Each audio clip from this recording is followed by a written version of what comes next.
Hello friends, welcome back to Sandy Food Recipe. இன்னைக்கு நம்ம ஒரு சூப்பரான ரவா தோசை எப்படி செய்யலாம்னு பார்க்கலாம். ரவா தோசை செய்யறதுக்கு ஒரு மிக்சிங் பவுல்ல 1 கப் ரவா எடுத்துக்கிறேன். இது கூட 1/2 கப் அரிசி மாவு, 1/4 கப் மைதா, 1/2 டீஸ்பூன் ஜீரகம், 1/2 டீஸ்பூன் சர்க்கரை. சர்க்கரை சேர்க்கறதுனால நமக்கு ஒரு நல்ல கலர் கொடுக்கும். தேவையான அளவு உப்பு, சின்னதா கட் பண்ண ஒரு பச்சை மிளகாய், பொடியா கட் பண்ண ஒரு துண்டு இஞ்சி, சின்னதா கட் பண்ணி வச்சிருக்க 10 கறிவேப்பிலை, பொடியா நறுக்குன மல்லி இலை, ஃபைனலா இடிச்சு வச்சிருக்க 1/2 டீஸ்பூன் மிளகையும் இதோட சேர்த்துக்கோங்க. இப்போ நம்ம ரவை தோசை மாவு ரெடி பண்றதுக்கு தேவையான அளவு தண்ணி சேர்த்துக்கலாம். இந்த மாவு கெட்டியா இருக்க கூடாது, நல்ல ஒரு தண்ணி பக்குவத்துல தான் இருக்கணும். இப்போதைக்கு 3 கப் அளவுக்கு தண்ணி சேர்த்துருக்கிறேன். இன்னும் பார்த்தீங்கன்னா கொஞ்சம் கெட்டியாக தான் இருக்குது, ஸோ அதனால் கூட கொஞ்சம் தண்ணி சேர்த்துக்கலாம். கட்டிகள் எதுவுமே இல்லாதது மாதிரி நல்லா மிக்ஸ் பண்ணி எடுத்துக்கோங்க.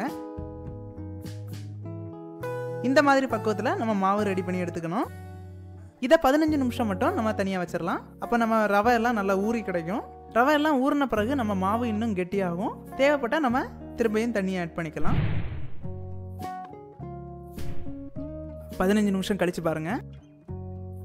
ஒரு தடவை எல்லாத்தையும் நல்லா மிக்ஸ் பண்ணி எடுத்துக்கோங்க. கூட கொஞ்சமா தண்ணி சேர்த்துக்கலாம்.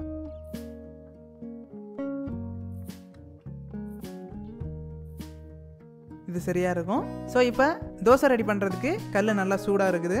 இதில் சின்னதாக நறுக்குன வெங்காயத்தை மேலே தூவி விட்டுக்கலாம். அதுக்கு மேலே நம்ம ஏற்கனவே ரெடி பண்ணி வச்சுருக்க ரவை தோசை மாவை அப்படியே லேக்காக ஊற்றி விட்டுருங்க கொஞ்சம் கொஞ்சமாக.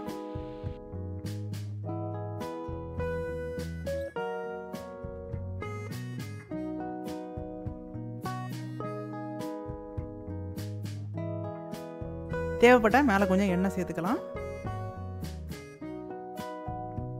ரவை தோசைக்கு அடிப்பகுதியில் நல்லா வெந்ததுமே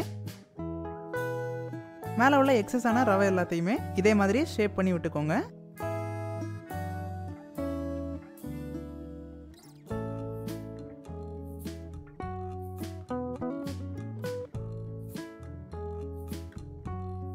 நல்லா ஷேப் பண்ணி எடுத்தாச்சு. பார்த்தீங்கன்னா தெரியும், ரவை தோசைக்கு மேலே நல்ல ஒரு கோல்டன் ப்ரௌன் கலர் அடிக்குது. இந்த டைமில் நம்ம தோசையை கல்லேருந்து வெளியே எடுத்துடலாம்.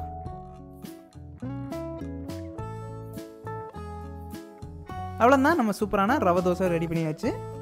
இதே மாதிரி நீங்களும் வீட்டில் ட்ரை பண்ணி பாருங்கள். இந்த வீடியோ பிடிச்சிருந்தனா சாண்டி ஃபுட் ரெசிபி சேனலை மறக்காமல் சப்ஸ்கிரைப் பண்ணிக்கோங்க.